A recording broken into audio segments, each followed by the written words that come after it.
بسم الله الرحمن الرحيم. عن أنس بن مالك رضي الله تعالى عنه قال قال رسول الله صلى الله عليه وسلم كل بني آدم خطاء وخير الخطائين التوابون رب اشرح لي صدري ويسر لي أمري واحلل عقدة من لساني يفقهوا قولي رب أسر ولا تؤشر وتمم بالخير রব্বি জিদনি ইলমা রব্বি জিদনি ইলমা রব্বি জিদনি ইলমা। সমস্ত প্রশংসা গুণগান গুণকীর্তন একমাত্র আল্লাহ রাব্বুল আলামিনের নিমিত্তে, যিনি এক ও একক ওয়াহদাহু লা শারীক খালিক এবং মালিক, যিনি বিশ্বজাহানের আইনদাতা, বিধানদাতা, প্রতিপালক, স্রষ্টা, ইলাহি, জীবন ও মৃত্যুদাতা। যে রব্বে কারিমের প্রশংসা করে শেষ করা অসম্ভব, সেই আল্লাহ সুবহানাহু ওয়া তাআলার প্রশংসা করত আমরা আন্তরিকতার সাথে ছোট্ট ভাষাটি পাঠ করি। আসুন একবার বলি আলহামদুলিল্লাহ। অতঃপর অসংখ্য দরুদ ও সালাম শান্তির ধারা বর্ষিত হোক আখিরি নবীন নবী রাহমাতুল লিল আলামিন মাআমিনাল মুরদুলাল মুহাম্মদুর রাসূলুল্লাহ সাল্লাল্লাহু আলাইহি ওয়াসাল্লামের প্রতি। আমরা বলি আল্লাহুম্মা সাল্লি আলাইহি আল্লাহুম্মা বারিক তাসলিম সাল্লাল্লাহু তাআলা আলাইহি ওয়াসাল্লাম। আনা তুআলিমু ইন, আমি একজন ইসলামের অযোগ্য নগণ্য ছাত্র হিসাবে আজকের জুমার খুতবায় সংক্ষিপ্ত টাইমে আলোচনার বিষয় জাহান্নাম অনিবার্য বা অপরিহার্য হওয়ার কর্মসমূহ, যেগুলো আমরা দিবারাত্রি করে চলেছি।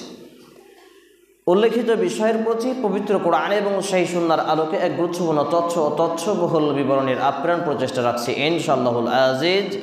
ওয়ামা তৌফিক ইল্লা বিল্লাহ আলাইহি তাওয়াক্কালতু ওয়া ইলাইহি উনীব।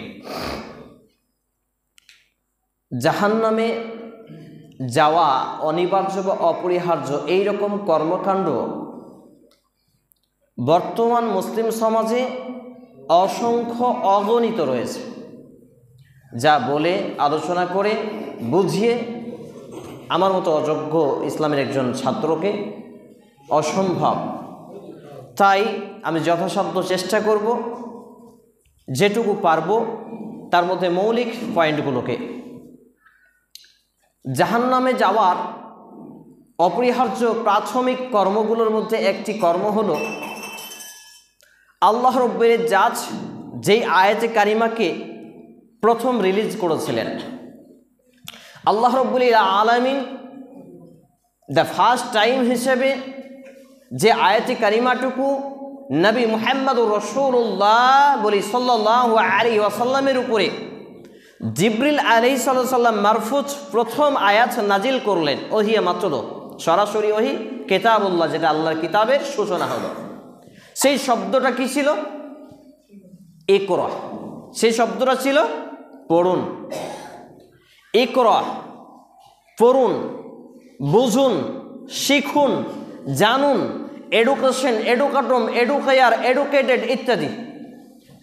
এক একজন মনীষী এক একটা এর ভার্সন দিয়েছেন, এক একটা এর ব্যাখ্যা দিয়েছেন। তবে আমাকে এবং আপনাকে আল্লাহ রাব্বুল আলামিন সুন্দরভাবে জানালেন ইকরা, অর্থাৎ আপনি পড়ুন। তার আগে দুটি কথা আপনাদের সঙ্গে বলেই ফেলি, বলার প্রয়োজন মনে করছিলাম না। হাঁটু গেড়ে বসবেন না, জুমার দিনে হাঁটু গেড়ে হেলান দিয়ে বসবেন না। এটা শারীরিক অসুস্থতা ছাড়া কোনো ক্ষেত্রেই জায়েজ নেই, বিশেষ করে জুমার দিনে। আর হেলান দেবেন না, আর এখানে ঝিমাবেন না, মানে ঘুমাবেন না, অলসতা ভাব নেবেন না, স্ট্রং হবেন। আপনি উপার্জনের ক্ষেত্রে খুবই স্ট্রং, বয়স আপনার যাই হয়েছে কিন্তু স্ট্রং।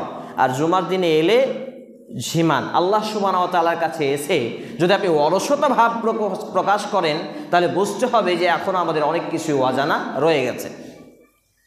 তো আল্লাহ রাব্বুল ইজ্জত প্রথম আয়াতে কারিমা নাজিল করলেন, এটা দিয়ে এটা বুঝিয়ে দিয়েছিলেন, এটা দিয়ে এটা বুঝালেন যে প্রথমে ইসলামের সর্বপ্রথম এবং সর্ববৃহৎ ইবাদত হলো পড়া।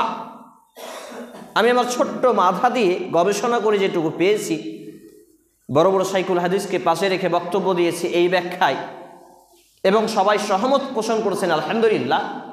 সেটা হচ্ছে ইসলামের সর্ববৃহৎ এবং সর্বপ্রথম যেই ইবাদতটা মুসলিম জীবনের মধ্যে যখনই একজন মুসলমান হয় দাবি করে, যখনই একজন অমুসলিম ইসলাম গ্রহণ করে, তার ওপরে সর্বপ্রথম সালাতেরও আগে যে বিষয়টা ফরজ হয় সেটা হচ্ছে ধর্মীয় শিক্ষা। সুবহানাল্লাহ। যার বিবৃতি আল্লাহ রাব্বুল আলামিন সূরা আল আলাক 96 নম্বর সূরা 30তম পারা 603 নম্বর পৃষ্ঠা কোরআনুল কারীমের আয়াত নম্বর 1 এবং 1 থেকে 5টি ধারাবাহিক পর্যায়ে আয়াত আল্লাহ তাআলা নাজিল করে রেখেছেন। কিন্তু দুর্ভাগ্যজনক ক্রমে আমরা এই আয়াতটুকু শুধু পড়ি, ইকরা বিসমি রাব্বিকাল্লাযী খলাক, পাঠ করুন আপনি আপনার পালনকর্তার নামে যিনি আপনাকে আলাক থেকে সৃষ্টি করেছেন, খলাকাল ইনসানা মিন আলাক, এইটুকু বলেই আমরা শেষ। কিন্তু আল্লাহ তাআলা আকিমিস সালাহ ইতাই যাকাত ওয়াল হজ্জ ওয়া সাওমে রমাজান এই শব্দগুলো নাজিল না করে আগে ইকরা শব্দ নাজিল করলেন, পড়ুন, বুঝুন, শিখুন, জানুন শব্দটি নাজিল করলেন। এর দ্বারা বোঝা যাচ্ছে যে আমার এবং আপনার জীবনে প্রথম ফরজ হলো, সবথেকে বড় ফরজ হলো এবং সবথেকে বড় ইবাদত হলো, সবথেকে প্রথম ইবাদত হলো শিক্ষা অর্জন করা, অর্থাৎ ধর্মীয় জ্ঞান, ধর্মীয় ইলম অন্বেষণ করা, জানা বোঝা। সুবহানাল্লাহ। কিন্তু জাহান্নামে যাওয়ার মৌলিক একটি কারণের মধ্যে এই একটি কারণ আমরা পেয়ে গেলাম যে কোরআনুল কারীমের এই বিষয়টা, অর্থাৎ ইকরা, পড়ুন, পড়ো, শিখুন, শিখো, জানুন, জানো, বুঝো, রিডিং এডুকেশন, এই বিষয় নিয়ে আমাদের কোনো টেন্ডেন্সি নেই। আর যার জন্যই আজকে মুসলমানরা প্রায় গাধার মতো। একটা গাধার পিঠের উপরে আপনি কোরআনের একটা বস্তা চাপিয়ে দিলেন, গাধা কি বুঝবে যেটা কোরআনের বস্তা? তার আদব কায়দা বলে কিছু আছে? গাধা বুঝ পেলেই দৌড়বে। আবার একটা পাথরের বস্তা চাপিয়ে দিলেন, সে একই অবস্থা, তার কোনো নড়চড় পাওয়া যাবে না, একই গল্প, একই কাহিনী। একই রকমভাবে বর্তমান মুসলিমদের এই অবস্থা হয়েছে। কোরআন তাদের জীবন বিধান, guideline, the code of the humanity, পূর্ণাঙ্গ জীবন বিধান এটি মানব জাতির জন্য। অথচ এই কোরআন মসজিদের আলমারিতে তোলা, এই কোরআন মসজিদের তাকে উঠানো, এই কোরআন আপনার শোকেসে গোডরেজে রাখা, এই কোরআন আপনি জুজদানে পেঁচিয়ে লেপটেছেন, শুধুমাত্র কেউ কেউ রমজানে পড়েন, 5 ওয়াক্ত নামাজিদের মধ্যে 1005 জন খুঁজে পাওয়া যাবে না যে প্রতিদিন কোরআন পাঠ করে। নাউযুবিল্লাহি মিন যালিক, হাদাহুমুল্লাহ। তাহলে এটা মূলত একটি জাহান্নামে যাওয়ার বৃহত্তম একটি কারণ, কর্মসূচিদের মধ্যে একটি কর্মসূচি। আর আজকের যুবক সমাজ, আজকের ইয়াং জেনারেশন, তাদের টেন্ডেন্সি, চিন্তাধারা এতটাই ভয়ঙ্কর যে তারা প্রেমের কাহিনী পড়ে, বিভিন্ন লাভ হিস্টোরি পড়ে, বিভিন্ন হিস্টোরি তারা পড়ে, কিন্তু তারা কোরআনের ইতিহাস, কোরআনের হিস্টোরি তারা পড়ে না, চর্চা করে না। অনেক বার্ধক্য, একটু যদি জেনারেল ডিপার্টমেন্টের শিক্ষিত ব্যক্তি হন, তাদেরকে সকালবেলায় পত্রিকা যদি না পাঠ করেন তাদের ঘুম হয় না, পেটের ভাত হজম হয় না। কিন্তু যেই জীবন বিধান এই ইহকালীন শান্তি এবং পরকালীন মুক্তি লাভে ধন্য করবে, সেই জীবন বিধান সম্পর্কে তাদের কোনো টেন্ডেন্সি, চিন্তাধারা নেই। শুধু voter card, Aadhaar card, ration card, digital card, everything A to Z ডকুমেন্টসের মধ্যে শুধু আয়না মুসলিম, আমি একজন মুসলিম, আমরা মুসলিম, এই বলে পরিচয় দিচ্ছে বাস। আর খাও দাও, মাস্তি করো, টাকা পয়সা কামাই করো, দুনিয়াটা মস্ত বড় এই নাস্তিকবাদী স্লোগান, নাস্তিকবাদী কর্মসূচি, নাস্তিকবাদী থিওরি, এই চিন্তা চেতনা টেন্ডেন্সি নিয়ে দিবারাত্রি জীবন কাটাচ্ছে। তাহলে বুঝতে হবে যে জাহান্নামে যাবার সর্ববৃহত্তম কারণগুলোর মধ্যে একটি কারণ হলো কোরআন এবং হাদিসের বেসিক ইলম অর্জন না করা। এই কথাটি নবী মুহাম্মদ রাসূলুল্লাহ সাল্লাল্লাহু আলাইহি সাল্লাম আরো দ্ব্যর্থহীনভাবে জানিয়েছেন, যেটি রয়েছে সুনানে ইবনে মাজাহ গ্রন্থে 224 নম্বর হাদিস, মিসকাতুল মাসাবি গ্রন্থে 218 নম্বর হাদিস, সহিহুল জামে সগীর গ্রন্থের 3913 ক্রমিক নম্বর হাদিসটি বর্ণিত রয়েছে। আল্লামা নাসিরউদ্দিন আলবানী রাহমাতুল্লাহ আলাইহি এই হাদিসের প্রথম অংশ, অর্থাৎ যে অংশ আমি পাঠ করেছি, এই অংশটিকে তিনি বলেছেন হাসান সহিহ লি গায়রিহি সহিহ, অর্থাৎ তুআলামু ইলমি ফারিজাতুন আলা কুল্লি মুসলিম। আনাস ইবনে মালিক রাদিয়াল্লাহু তাআলা তিনি বলছেন, নবী মুহাম্মদুর রাসূল সাল্লাল্লাহু আলাইহি সাল্লাম বলেছেন, প্রত্যেকটা মুসলমান, যুবক যুবতী, পুরুষ নারী, পুরুষ ছোট বড়, সকলের উপরে যেই বিষয়টাকে ফরজ করা হয়েছে সেটা হচ্ছে তাআলামুল ইলমি ফারিজাতুন আলা কুল্লি মুসলিম। আলা কুল্লি মানে তামাম মুসলমানের উপরে, তামাম মুসলমানের উপরে ফরজ করা হয়েছে। তাহলে এই হাদিসগুলো থেকেও প্রমাণিত হয় যে মুসলমান জীবনের সব থেকে প্রথম, মুসলমান জীবনের সর্ববৃহৎ ইবাদত হলো, সব থেকে বিশুদ্ধ ইবাদত হলো কোরআন এবং হাদিসের জ্ঞান অর্জন করা। এই যে আমি কথা বলছি, আমি যে খুতবা দিচ্ছি, এটা কিসের বলে? জ্ঞান অর্জনের বলে। আপনি এসে 2 রাকাত সালাত আদায় করলেন, কিসের বলে? জ্ঞান অর্জনের ফলে। মসজিদে এসে কিভাবে বসবেন, এটা কিসের বলে? জ্ঞান অর্জনের ফলে। মসজিদে ঢুকিয়ে কোন পাটা আগে ঢুকাবেন, এটা কিসের জন্য? জ্ঞান অর্জনের ফলে।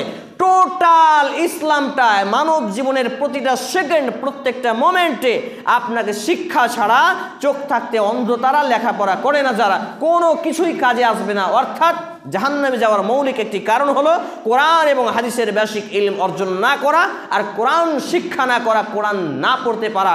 আপনার বয়স 86, 87, 100, 200, 500 পর্যন্ত হোক না কেন, আপনাকে আজকে থেকেই কোরআন শিখতে হবে। আলিফ বা তা সা করে আজকে থেকেই শিখতে হবে। শিখতে শক্তি যদি না শিখেও মারা যান, আল্লাহ তাআলা জাহান্নাম থেকে বাঁচিয়ে জান্নাত দিবেন ইনশাআল্লাহ তাআলা। কিন্তু আপনি যদি না প্রচেষ্টা করে, আপনি তাহাজ্জুদ নয়, আপনি কাবা ঘরের গিলাফ 70 বার ধরেন, 70,000 বার ধরেন, হজ 70,000 বার করেন, পৃথিবীর মতো 70টা পৃথিবী দান করে দেন, আপনি জান্নাতে যেতে পারবেন না। কারণ আপনাকে শিক্ষা ছাড়া কোনো ইবাদত আপনার জন্য ফরজ নয়। অন্ধ অনুসরণ ইসলামে হারাম করা হয়েছে। শিক্ষা দিয়ে শুরু হয়েছে ইসলাম, আর আপনি অন্ধ অনুসরণ করছেন, তাকলিদ করছেন। শুধু হানাফিরা তাকলিদ করে এমন নয়, আমাদের মাঝে দাবিকৃত আহলে হাদিসরাও তাকলিদ করে। এরা অন্ধ অনুসরণ করে আর বলে মৌলবীরা 5টা মৌলবী 5 রকম বলছে, আমরা এখন কি করব? আপনাকে বোকা হতে কে বলেছে? চলে আসি এবার দ্বিতীয় পয়েন্টে। জাহান্নামে যাওয়ার মৌলিক 2 নম্বর পয়েন্ট হলো, আল্লাহ রাব্বুল আলামিন যেই লক্ষ্য এবং উদ্দেশ্যে আমাকে এবং আপনাকে সৃষ্টি করেছেন, এই লক্ষ্য এবং উদ্দেশ্য সম্পর্কে না জানা। আর এই জানকারিটা আসবে কোরআন এবং হাদিসের বেসিক ইলম অর্জনের মাধ্যম দিয়ে। আল্লাহ রাব্বুল আলামিন আমাকে এবং আপনাকে যেই লক্ষ্য এবং উদ্দেশ্যে সৃষ্টি করেছেন, এই লক্ষ্য এবং উদ্দেশ্য সম্পর্কে অবগতি না হওয়া, সচেতন না হওয়া, যেটা আমি বলে থাকি, जिंदगी का मकसद ही क्या है अगर तुम ना जानो, जिंदगी का मकसद ही क्या है अगर तुम ना जानो, मरने के बाद जहन्नम में चली जाओगी, ए बात तो मानो। অর্থাৎ আমরা যদি আমাদের জীবনের লক্ষ্য এবং উদ্দেশ্য সম্পর্কে সচেতন না হই, জানকারি নিয়ে আমাদের জীবনকে পরিচালনা না করি, তাহলে মরার পরে আমাদের জাহান্নাম যেতেই হবে, এতে কেউ বাধা দিতে পারবে না। অতএব আমাকে এবং আপনাকে জানতে হবে যে আল্লাহ রাব্বুল ইজ্জাত আমাকে এবং আপনাকে কি লক্ষ্য এবং উদ্দেশ্যে সৃষ্টি করেছেন, কি লক্ষ্য এবং উদ্দেশ্যে সৃষ্টি করেছেন। একটি কথা মনে পড়ে গেল, একজন ভাই আমি দেখলাম হয়তো সম্ভবত ক্যারিতে করে বাতাসা নিয়ে আসছিলেন মসজিদে। এটা কোথা থেকে আসলো? এটা হিন্দুদের মন্দিরে যে প্রসাদ বন্টন হয় পূজার পরে, সেখান থেকে আসলো। আপনার মসজিদে বাতাসা, খুরমা আর কিছু বন্টন করতে হবে, এটা ইসলামের কোনো ভিত্তি নেই এবং এটা বিদআত, কুসংস্কার কাজ। অথচ আমরা এগুলো নিয়ে কোনো চিন্তাধারা রাখি না, কারণ আমাদের অজানা, দ্বীন ইসলাম সম্পর্কে আমাদের জানকারি নেই। তাহলে বুঝতে হবে যে আমাদের এইরকমভাবে আমরা ভালো বলে অসংখ্য কাজ করি, অথচ সেইগুলো আমাদের জন্য জাহান্নামে যাওয়ার কর্মসূচি হয়ে দাঁড়িয়েছে। এখান থেকে সচেতন হন। তাহলে জীবনের লক্ষ্য এবং উদ্দেশ্যটা কি? আমরা যদি দেখি, আল্লাহ রাব্বুল ইজ্জাত তিনি বলছেন সূরা আল বাকারা 2 নম্বর সূরার 38 নম্বর আয়াত, যেখানে আল্লাহ রাব্বুল আলামিন সুন্দরভাবে আমাকে এবং আপনাকে এভাবে জানিয়েছেন যে তোমরা তোমাদের রবের ইবাদত করবে আর তার সাথে কাউকে শরীক স্থাপন করবে না, আর এটাই হবে তোমাদের জন্য সফলতা। তাহলে আল্লাহ রাব্বুল আলামিনের ইবাদত করা আর তার সাথে শিরক না করা, অংশীদারিত্ব না করা, এটা হবে সফলতা। প্রায় একই পর্যায়ের কথা আল্লাহ রাব্বুল আলামিন সূরা আন-নিসা 4 নম্বর সূরার 36 নম্বর আয়াতে বলছেন, ওয়া আবুদুল্লাহ ওয়া লা তুশরিকু বিহি শাইয়্যাও, আর তোমরা আল্লাহর ইবাদত করো, তার সঙ্গে কাউকে শরীক স্থাপন করিও না। তাহলে আল্লাহ রাব্বুল আলামিনের লক্ষ্য এবং উদ্দেশ্য এখানেও কিছু ফুটে উঠেছে যে আমরাকে আল্লাহ তাআলা 5 নম্বর পারায় 84 নম্বর পৃষ্ঠায় সূরা আন-নিসা 4 নম্বর সূরা 36 নম্বর আয়াতে এই কথা জানালেন যে তোমরা আল্লাহর ইবাদত করো আর তার সঙ্গে কাউকে শরীক স্থাপন করিও না, অর্থাৎ শিরক করো না। তাহলে এটা হলো আমাদের আরেকটি কর্মসূচি এবং জাহান্নাম থেকে বাঁচার উপায় মধ্যে একটি।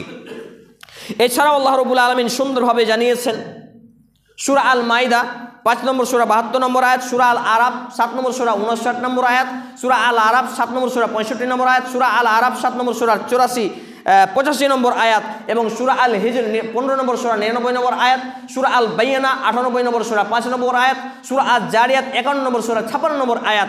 এছাড়াও একাধিক আয়াতে কারিমা আছে যেখানে আল্লাহ রাব্বুল ইজ্জাত এভাবে জানিয়েছেন, যেখানে সুন্দরভাবে সবথেকে স্পষ্টভাবে জানিয়েছেন, যেটা আমি দ্বিতীয় খুতবার পরে আপনাদের সামনে দ্বিতীয় দফায় পাঠ করেছিলাম, প্রথম দফায় পাঠ করেছিলাম, যে আল্লাহ রাব্বুল আলামিন বলছেন ওয়ামা খালাকতুল জিন্না ওয়াল ইনসা ইল্লা লিয়াবুদুন, সূরা আজ জারিয়াত 51 নম্বর সূরা 56 নম্বর আয়াত। অর্থাৎ আমি মানুষ আর জিন জাতিকে কেবলমাত্র একমাত্র একটি লক্ষ্য এবং উদ্দেশ্যে সৃষ্টি করেছি, ইল্লা লিয়াবুদুন, তারা কেবল আমারই ইবাদত করবে, অর্থাৎ আল্লাহরই ইবাদত করবে। এখানে কয়েকটি গুরুত্বপূর্ণ ভাইটাল পয়েন্ট। তার একটি, আল্লাহ তাআলার মাকসাদ হলো, উদ্দেশ্য হলো, মানুষ আর জিন সৃষ্টি করার পেছনে রহস্য হলো যাতে করে মানুষ আর জিন একমাত্র তারই ইবাদত করে। আর বাকি বিভিন্ন আয়াত দ্বারা জানতে পারলাম তার সাথে যাতে অন্য কাউকে শরিক না করে। এখন যদি কোনো ব্যক্তি আল্লাহর আবদ, আল্লাহর গোলামি, আল্লাহর দাসত্ব, আল্লাহর ইবাদত, আল্লাহর বান্দেগি পরিত্যাগ করে জীবন কাটায়, আল্লাহর ইবাদত ছাড়া যদি কোনো মুসলমানের বাচ্চা জীবন কাটাতে চায় বা কাটায়, হয় সে হবে শয়তানের গোলাম, না হয় সে হবে কোনো রাজনৈতিক নেতা নেত্রীর গোলাম, না হয় সে হবে তার বাপ মায়ের গোলাম, না হবে সে টাকা পয়সার গোলাম, না হয়তো কেউ কারো না কারো গোলাম হবেই হবে। কারণ আল্লাহ তাআলা মানুষকে সৃষ্টি করেছেন এই ফিতরাতের উপরে যে ইল্লা লিয়াবুদুন, একমাত্র তারই ইবাদত। তাহলে মানুষের যে ফিতরাত হলো দাসত্ব করা, গোলামি করা, তো গোলামি যদি সে আল্লাহর না করে তখন সে অন্য কারো গোলাম হয়েই যাবে। বলি নাউযুবিল্লাহি মিন যালিক। তাই তো আমরা দেখি একটা ছেলে খুতবায় এলে 5 মিনিট ওভারটেক হয়ে গেলে সময় তার মনটা শুধু চুলবুল চুলবুল করে, কিন্তু সিনেমায় এই মোবাইলে এইভাবে ধরে 2.5 ঘন্টা 3 ঘন্টা যাবত মোনাজাত করে, দু হাতে এটা মোনাজাত বলে না, তো মোনাজাত করে ফ্রি ফায়ার, পাবজি, টিকটক, ভিগো, রিলস, আরও কত কি আছে এর মাধ্যম দিয়ে। এতে একটুও মাথা ব্যথা নেই, না রাতে ঘুম আসে, না মাথা ব্যথা হয়, না কোনো জায়গায় শরীরে চুলকায়, কোনো অসুবিধা হয় না।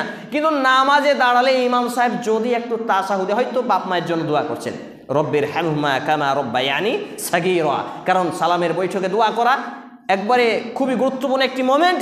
তো এখানে যদি ইমাম সাহেব দোয়া করে তো পেছন থেকে বলবে তাড়াতাড়ি সালামটা ফেরান, নইলে আপনার চাকরি খেয়ে ফেলবো। ভেবে দেখেছেন?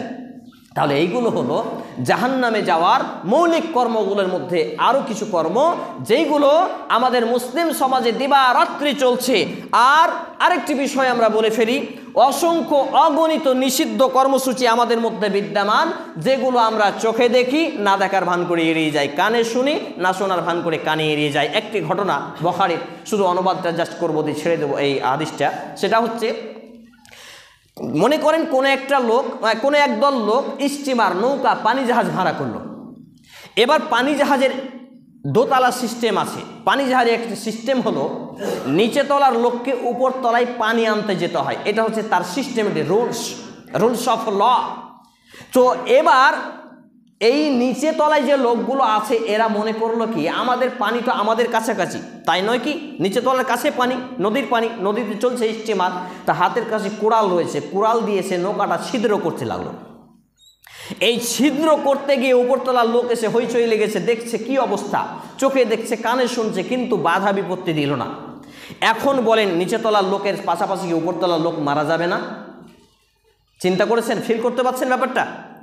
যদি একে কুড়ালটা কেড়ে গালে দুটা চর লাগিয়ে বা যে কোনোভাবে বুঝিয়ে যে না এটা করতে হয় না, তোমরাও মারা যাবে আমরাও মারা যাব, তাহলে বেচারি বেঁচে যাবে, পুরো স্টিমারে নৌকাতে থাকা ব্যক্তিগুলো বেঁচে যাবে। আমরা হচ্ছে মুসলিম সোসাইটির লোক, এটা আমাদের একটা স্টিমার বা পানি জাহাজ। নবী মুহাম্মদ রাসূলুল্লাহ সাল্লাল্লাহু আলাইহি সাল্লাম 1445 বছর আগে মনে হচ্ছে আমাকে আপনাকে দেখে দেখে উদাহরণ দিয়েছেন, এক্সাম্পল দিয়েছেন। এবার আমরা হচ্ছে মুসলিম সমাজে একটা সোসাইটি, একটা পানি জাহাজ, বা একটা স্টিমার, এর মধ্যে আমরা যাত্রী আছি, আমাদের মাঝে কেউ বেনামাজি আছে, কেউ সুদখোর, কেউ ঘুষখোর, কেউ জেনাকারী, কেউ ব্যভিচারী, কেউ গান শুনে, কেউ হারাম উপার্জন করে, সুদ ঘুষ আরও বিভিন্ন পাপে জড়িত। আমরা চোখে দেখছি, কানে শুনছি, কোনো পদক্ষেপ নিচ্ছি না, আমাদের কোনো স্টেপ নেই, কারণ আমরা নিজেরটাই ভাবছি, অন্যেরটা নয়। আর আমরা সাইজা ঠুকে মনে করছি আমরা জান্নাতে চলে যাব, এত সহজে জি না। তাহলে বলুন, এখন যদি তাদেরকে আমরা বাধা না দিই, তাহলে তারা যেমন জাহান্নামে যাবে, আমরাও তেমন জাহান্নামে যাব। সেই স্টিমারের লোকেদের মতো যদি তারা বাধা না দেয়, যা নিচে তলার লোক যা করছে করছে, আমরা তো উপরতলায় আছি, আমরা বেঁচে যাব না, এটা ভুল ধারণা। যেমন স্টিমারটা ডুবে সবাই মারা যাবে, একই রকম যে ব্যক্তি পাপ করবে, যে ব্যক্তি পাপ দেখবে, যে ব্যক্তি পাপ শুনবে, কোনো বাধা বিপত্তি চিন্তা টেন্ডেন্সি কোনো কিছু রাখবে না, এই ব্যক্তিও পাপিষ্ঠ ব্যক্তির সঙ্গে জাহান্নামে যাবে। বলি নাউযুবিল্লাহি মিন যালিক। হাদিস তো বুখারী মুসলিমের, কে বুঝবে? তাহলে আল্লাহ রাব্বুল আলামিন আমার এবং আপনার যে শরিয়া দিয়েছেন, আমাকে এবং আপনাকে যে একটা নির্দেশিত পথ দিয়েছেন, ওহিয়ে মাতলু সরাসরি ওহি কুরআনুল কারীম, ওহিয়ে গায়রে মাতলু সুন্নাতে রাসূলুল্লাহ সাল্লাল্লাহু আলাইহি ওয়াসাল্লামের সুন্নাহ, এই কিতাবুল্লাহ আর সুন্নাতে রাসূল নিয়ে, এটা হচ্ছে আমাদের একটা বর্ডার, আমাদের একটা বর্ডার, সীমারেখা, রিস্ট্রিক্টেড মোড। এর বাইরে আমরা কোনো কিছু করতে পারবো না, এর মধ্যেই আওতাভুক্ত যেগুলো আছে এগুলো করতে পারবো, আর সবগুলোই রয়েছে শিক্ষার মধ্যে। আর ইসলামে শরীয়তে হারাম বা নিষিদ্ধ বলতে এমন কাজকে বোঝানো হয়েছে যেই কাজগুলোকে বর্জন করা, ছেড়ে দেওয়া, ছুঁড়ে ফেলা, প্রত্যাখ্যান করা প্রত্যেক মুসলমানের জন্য হচ্ছে ফরজ। আর যে ব্যক্তি এইগুলো না করবে সে ব্যক্তি জাহান্নামে যাবে, সোজা কথা। এখন কিভাবে আমরা বুঝবো এই ব্যাপারটা কি? আর যে কাজগুলো আদেশ করেছেন, যেমন আকিমিস সালাহ, নামাজ কায়েম করো, ইতায়ে যাকাত, যাকাত প্রদান করো, ওয়াল হজ্জু, হজ সম্পাদন করো, ওয়া সাওমে রমজান, রমজান মাসে সিয়াম পালন করো, এই যে বিভিন্ন ফরজ ইবাদতগুলো রয়েছে, টাকনুর উপরে পোশাক পরিধান করো, দাড়িকে হস্তকে মুক্ত রাখো, গোপকে খাটো করো, কাঁচি দিয়ে ছেঁটে ফেলো, এই যে বিভিন্ন ফরজ ইবাদতগুলো রয়েছে ইসলামে, এইগুলো আদেশগুলোকে মান্যতা করা আর নিষেধগুলোকে বর্জন করা, এটা হচ্ছে ইসলামের সবথেকে বড় ইবাদত। আর কথাটি বর্ণিত হয়েছে মাকালিদুল উলুম পৃষ্ঠা নম্বর 63-তে। আর নিষিদ্ধ কাজ বলতে শরীয়তে বিভিন্ন কিছুকে বুঝিয়েছে এভাবে, যেমন হারাম, যেটাকে সরাসরি হারাম বলা হয়েছে সেটা হচ্ছে নিষিদ্ধ, মানে একবারই করা যাবে না, যেমন জেনা, ব্যভিচার, সুদ, ঘুষ, অন্যায় অপকর্ম, গান বাজনা, বিভিন্ন কিছু। তারপর রয়েছে মামুন, এটাকেও নিষিদ্ধ বলা হয়। তারপর রয়েছে মাহজুর বা পরিত্যাজ্য, যেটা পরিত্যাজ্য করতে হবে, ছেড়ে ফেলতে হবে। তারপর রয়েছে মাসিয়া, পাপ। তারপর রয়েছে জাম্মুন, পাপ। আর 6 রয়েছে মাকরুহ, যেটা অপছন্দনীয় বা ঘৃণিত বা বর্জনীয়। কিন্তু আমাদের সমাজে অসংখ্য মাকরুহ কাজ আমরা করি, যেমন বিড়ির উপার্জন, বিড়ি বাঁধা, শুধু বিড়ি খাওয়াটাকে আমরা হারাম মনে করি, অনেকেই তো সেটা হারামই মনে করে না। আর এই মাযহাবি ভাইরা তো ফতোয়া দেয় এটা মাকরুহ। মাকরুহ মানে মসজিদের মধ্যেও গুল করছে, লা হাওলা ওয়ালা কুওয়াতা ইল্লা বিল্লাহ। মাকরুহ মানে মসজিদের মধ্যেও খৈনি কজলাচ্ছে। আমার সঙ্গে কত যে ডিবেট হলো কত জায়গায়, আপনাদের মসজিদে আজকে দ্বিতীয় রাউন্ড খুতবা, 413টা মসজিদ ঘুরলাম, তো এতে আমি দেখলাম যে ইসলাম আংশিক কিছু লোকের মধ্যে রয়েছে, সব হালাল হারাম বিবেচনা কিচ্ছু করে না, না উপার্জনের ক্ষেত্রে। আর সুন্নাহ বিদআতের কোনো পার্থক্য নেই, আর তাওহীদ শিরকের কোনো ভেদাভেদ নেই, সব ঘন্ট মন্ট করে একবারে খিচুড়ির মতো হয়ে মিশ্রিতভাবে চলছে সমাজ। এইভাবে এইগুলো লুটে খাচ্ছে। আর আমাদের এইগুলো নেই, কোনো চিন্তা চেতনা নেই। অনেক কিছু বলার আছে, অনেক কিছু করার আছে, তারপরেও যেহেতু সময় খুবই শর্ট, 2-4 মিনিট একটু চেয়ে নিচ্ছি, দিয়ে আলোচনা গুটিয়ে ফেলবো। সেটা হচ্ছে, চিন্তা করুন, ইসলামের সর্ববৃহৎ ইবাদতগুলোর মধ্যে প্রথম ইবাদত আমাদের জীবনে হবে যে শিক্ষা অর্জন করা। দ্বিতীয় ইবাদত শিক্ষার সাথে সংশ্লিষ্ট আল্লাহ রাব্বুল আলামিন আমাদের কি লক্ষ্য এবং উদ্দেশ্যে সৃষ্টি করেছে এই বিষয়ে অবগতি হওয়া, জানকারি অর্জন করা। সেটা পড়াশোনা করে হোক, সেটা শুনে হোক, সেটা দেখে হোক, কারণ ইসলামিক জ্ঞান অর্জন করা যায় বিভিন্নভাবে, তবে পড়ার বিকল্প কোনো কিছু নেই। আমি খুতবা আজকে দিচ্ছি, আপনাকে ভালো লাগবে, আমার থেকে কেউ ভালোভাবে বললে আমার কথা আর ভালো লাগবে না। আপনি যখন পড়বেন, আপনার এই যে কমন সেন্স রয়েছে, এই সেন্স থেকে একটা মেধা আল্লাহ রাব্বুল আলামিন এখানে মেমোরি শিট করেছেন, এটাকে আপনাকে ভাবিয়ে তুলবে। আপনি যখন এটা পড়বেন, এটা আপনার চারিদিক দিয়ে বিবেচনা করার একটা সুযোগ আসবে, তখন আপনি একজন গবেষক হতে পারবেন। যখন গবেষক হতে পারবেন, তখন আপনি নিজেও সফলতা পাবেন। আপনার ব্যক্তিগত জীবন যখন সফলতা হবে, পারিবারিক জীবনে সেটা প্রভাব বিস্তার করবে। পারিবারিক জীবনে যখন আসবে, সেটা সামাজিক জীবনে আসবে। আর এই করে করে ইসলামিক রাষ্ট্র কায়েম হবে। কিন্তু দুর্ভাগ্যজনক ক্রমে আমাদের সমাজে অসংখ্য অগণিত ইসলামের নামে সংগঠন রয়েছে। কেউ শুধু বিদাত আর শিরিক করে চেঁচিয়ে যায়, কিন্তু এদের বাস্তবে ফিল্ডে কাজ নেই। সংগঠন শুধু আহলে হাদিস চাপাবাজি। এই চাপার যে এত জোর, অথচ তার নিজের মায়ের পেটের হয় ভিন্ন সংগঠন করে আর সালাম দেয় না। আকিকার মাংস বন্টন করে নিজের মায়ের পেটের ভাই দেয় না। সে চিকিৎসা করতে পারে না, অর্থ সম্পদ সে সংগঠনের বাইরে, সেই সংগঠনের বাইরে বলে অন্য সংগঠনের কর্মী হওয়ার জন্য তাকে আর চিকিৎসার জন্য অর্থ দেয় না। অথচ এরা বলে আহলে হাদিস। এইরকম সংগঠন আমাদের সমাজে তৈরি হয়েছে। আবার কিছু সংগঠন তৈরি হয়েছে যারা বলে যে সব বাদ দিয়ে আগে ইকামতের দিন রাষ্ট্রীয়ভাবে ইসলাম কায়েম করতে হবে। সব গাঁজাখুরি আর ভণ্ডামের আস্তাখানা খুলেছে। সব জনগণকে বোকা বানিয়ে ধোকা দিয়ে লুটে খাচ্ছে। নিজেদের সংগঠনের বড় বড় দেখবেন একবারে ফান্ড তৈরি করে রেখেছে। বাড়ির পাশে অসহায় লোক খেতে না পেয়ে মারা যাচ্ছে, চিকিৎসা করাতে না পেয়ে মারা যাচ্ছে। বাড়ির পাশে অসহায় লোক পড়াতে পারছে না, ছেলে মেয়েকে ভালো আলেম করতে পারছে না, ভালো জায়গায় নিয়ে যেতে পারছে না, কোনো চিন্তাধারা নেই। আর ইসলামিক বইতে একটা যদি কিনে তো কিনবে না, নিজের সংগঠনের লেখকের হলে কিনবে, না হলে কিনবে না। লা হাওলা ওয়ালা কুওয়াতা ইল্লা বিল্লাহ। এরা ইসলামের সীমাবদ্ধতাকে নিজের সংগঠনের মধ্যে সীমাবদ্ধ করেছে। যদি সংগঠনের কর্মী বেরিয়ে যায় বা বের করে দেওয়া হয়, তাকে আর সালাম দেওয়া যাবে না, উঠা বসা করা যাবে না। এরাই মূলত ইসলামকে ছন্ন বিছন্ন করেছে, খণ্ড বিখণ্ড করেছে, যা সবই জাহান্নামে যাওয়ার কারণ। কিন্তু এতে রয়েছে বড় বড় মাদানি, বড় বড় সালাফি, বড় বড় ফাইজি, বড় বড় ডিগ্রিধারী ব্যক্তি রয়েছে। আর এই সমাজে এদের মধ্যে আংশিক কিছু ব্যক্তি রয়েছে, আলেম রয়েছেন যারা হাক্কানি, বাকি হিংসুটে ভরপুর। এত হিংসা এদের, এত জ্বালা, আপনি সোশ্যাল মিডিয়া খুললেই বুঝতে পারবেন শুধু গুতাগুতি। আর এই গুতাগুতি দেখে বিধর্মীরা ফায়দা নিচ্ছে। এই গুতাগুতিতে বিধর্মীরা ফায়দা নিচ্ছে। আমি এইরকম অসংখ্য আলেমের খোঁজ নিয়ে দেখেছি, তার পরিবারে ইসলামের অবস্থা নাজেহাল, তার পারিবারিক যে ভাই বোন মা বাপ এদের ইসলামের অবস্থা নাজেহাল। আমি নাম বলছি না, তাদের নামও নেওয়া যায়, কারণ তারা লেবাসধারী এবং মুখোশধারী ব্যক্তি। সম্মানিত উপস্থিতি ভাই এবং বন্ধুগণ, এই ছিল অসংখ্য অগণিত আমাদের সমাজে এই জাহান্নামে যাওয়ার কর্মসূচিগুলির মধ্যে তার মধ্যে আমরা যে হাদিসটি পাঠ করেছিলাম সে হাদিসটি বলে আলোচনা গুটিয়ে ফেলব। সেটা হচ্ছে আনাস ইবনে মালিক রাদিয়াল্লাহু তাআলা তিনি বলছেন, ক্বালা রাসূলুল্লাহ সাল্লাল্লাহু আলাইহি ওয়াসাল্লাম কুল্লু বানি আদামা খাত্তাউন ওয়া খায়রুল খাত্তাইনা আত-তাওয়াবুন। নবী মুহাম্মদ রাসূল সাল্লাল্লাহু আলাইহি ওয়াসাল্লামের বিশ্ববিখ্যাত সাহাবী আনাস ইবনে মালিক তিনি বর্ণনা করছেন যে রাসূল করিম সাল্লাল্লাহু আলাইহি ওয়াসাল্লাম বলেছেন, প্রত্যেকটা আদম সন্তানই হচ্ছে ভুলকারী। এখান থেকে একটি মেসেজ নিয়ে যান। মনে করেন আপনি একটা সংগঠনের কর্মী, আপনার সংগঠনের আমির যেটাই বলছে ওটাই আপনার কাছে ওহী, নাউযুবিল্লাহি মিন জালিক। আর আপনার সংগঠনের বাইরের ব্যক্তি যতই কোরআনের আয়াত দিয়ে কথা বলুক, এই ব্যক্তির কথা এখন আর আপনি মানবেন না। এই নেচার আজকে আমাদের এই বিশেষ করে বাসুদেবপুর শমশেরগঞ্জ এলাকায় 13 থেকে 14টা সংগঠন, প্রত্যেকটা সংগঠন, সেটা হোক আহলে হাদিস, হোক জামাতে ইসলামী, হোক ইউথ ইসলামী, হোক ওয়াহাদাতে ইসলামী, are popular front India R SDPI, যত সংগঠন আছে সবার এটা চিন্তাধারা হয়ে গেছে। যখনই ওদের সংগঠনের আমির একটা কথা বলছে তখন সেটা ওহী হয়ে গেল, আর অন্যের সংগঠনের আমির বললে সেটা শয়তানের পক্ষ থেকে হয়ে গেল, নাউযুবিল্লাহি মিন জালিক। এই হচ্ছে চিন্তাধারা। এখানে আল্লাহ রাব্বুল আলামিন, আল্লাহ রাসূল সাল্লাল্লাহু আলাইহি ওয়াসাল্লাম কি বলছেন? কুল্লু বানি আদামা খাত্তাউন, প্রত্যেক আদম সন্তান ভুলকারী। ওয়া খায়রুল খাত্তাইনা আত-তাওয়াবুন, তবে যেই ব্যক্তি তার ভুল থেকে কনভার্ট করে, ফিরে আসে, রিকভারি নেই, ব্যাকআপ নেই, সেই ব্যক্তি হচ্ছে উত্তম ভুলকারী। বলি সুবহানাল্লাহ।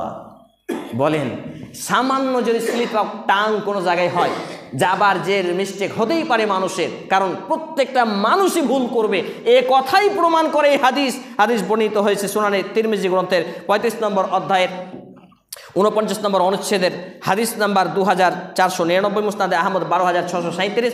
এছাড়াও ইবনে মাজাহ গ্রন্থের 4251 ক্রমিক নম্বরে হাদিসটি বর্ণিত রয়েছে। এছাড়াও বিভিন্ন হাদিসে গ্রন্থে এই হাদিসটি রয়েছে, যেখানে নবী মুহাম্মদ রাসূল সাল্লাল্লাহু আলাইহি সাল্লাম এই কথা জানিয়েছেন যে যে বা যারাই আদমের সন্তান হবে তারা ভুল করবেই, তবে ভুলের উপরে টিকে থাকা নয়, সেই ভুল থেকে ব্যাকআপ নেওয়াই হচ্ছে উত্তম ব্যক্তির পরিচয়। অতএব আমরা আসুন এই জাহান্নামে যাওয়ার কর্মসূচিগুলোকে পরিত্যাগ করি, মানুষকে ভালোবাসি। মানুষকে ভালোবাসা আল্লাহর সন্তুষ্টির জন্য। আবার এই হাদিসটার ব্যাখ্যা করেছে ঘৃণা করতে হলে মানুষকে ঘৃণা করা। মানুষকে ঘৃণা করার কোনো হাদিস পৃথিবীতে নেই। এখানে অনুবাদ এবং ব্যাখ্যা ভুল হয়েছে। আকরামুজ্জামান বিন আব্দুস সালাম আল মাদানী বাংলাদেশের বিখ্যাত প্রখ্যাত আলেম, মদিনা ইউনিভার্সিটির বিখ্যাত স্কলার, এবং আখতারুল আমান বিন মাদানী তারি ভাই, তার ছোট ভাই, দুইজনের কাছে আমি মাসলাটা পাঠিয়েছিলাম। সাইক আল্লাহর সন্তুষ্টি অর্জনের জন্য মানুষকে ভালোবাসা আর আল্লাহর সন্তুষ্টি অর্জনের জন্য মানুষকে ঘৃণা করা, এই হাদিসটার ব্যাখ্যা কি সঠিক হয়েছে? তো উনি বললেন না, একটা অনুবাদের সঠিক হয়নি, বরঞ্চ আল্লাহর অসন্তুষ্টি মানে আমরা জীবন দাসাই মানুষ আল্লাহর সন্তুষ্টির জন্য মানুষকে ভালোবাসতে পারছে, আমাদের মৃত্যু হয়ে গেল, মানে বিচ্ছিন্ন হয়ে যাওয়া, সম্পর্ক ছিন্ন করা নয়। কোনো মুসলমানের সাথে 3 দিনের বেশি সম্পর্ক ছিন্ন করতে পারে না, অথচ একটা সংগঠন আরেকটা সংগঠনের সম্পর্ক নেই। চারিদিক মিলিয়ে ঘোলাটে। আমাকে এবং আপনাকে জানকারি অর্জন করতে হবে, কোরআন এবং হাদিসের জ্ঞান অর্জনের মাধ্যম দিয়ে এসবগুলোকে লাথি মেরে ছুঁড়ে ফেলে এক কাতারে সামিল হয়ে ওয়াতাসিমু বিহাবলিল্লাহি জামিআ ওয়ালা তাফাররাকু, সূরা আল ইমরান 3 নম্বর সূরা 103 নম্বর আয়াত। এই বাস্তবতাকে লক্ষ্য করে আমাদেরকে ইউনিটি তৈরি করতে হবে, কারণ আমাদের মধ্যে রয়েছে ডিভাইড অ্যান্ড রুল। আমাদেরকে করে দেওয়া হয়েছে ভাগ, দলে দলে বিভক্ত, আর আমাদের উপরে চলছে শাসন। অতএব আমরা ফিরে আসি পবিত্র কোরআন এবং সেই সুন্নাহর আলোকে জীবনকে গঠন করি। আল্লাহ রাব্বুল আলামিন আগে আমাকে, তারপর উপস্থিত ভাই এবং বাবা জীবনকে এই বিষয়গুলো জেনে মেনে চলার তৌফিক নসিব করুন। আমরা বলি আল্লাহুম্মা আমিন। হে আল্লাহ তাআলা, আমরা যারা অসুস্থ আমাদেরকে পূর্ণাঙ্গ শিফায়ে কামিলা আজিলা দিন। আমরা বলি আল্লাহুম্মা আমিন। হে আল্লাহ তাআলা, আমরা যারা অভাবী আমাদেরকে অভাবমুক্ত জীবিকা নির্বাহ করার তৌফিক নসিব করুন।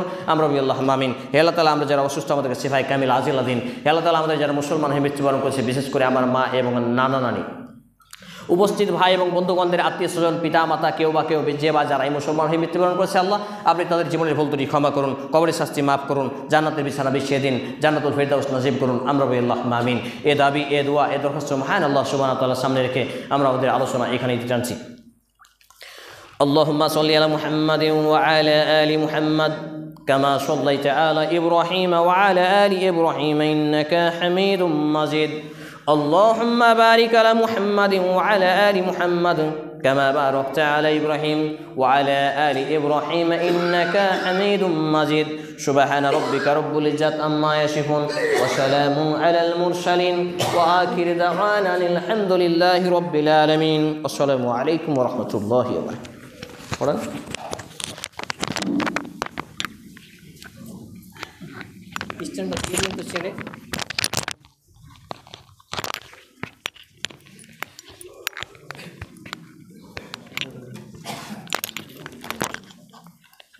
الحمد لله رب العالمين.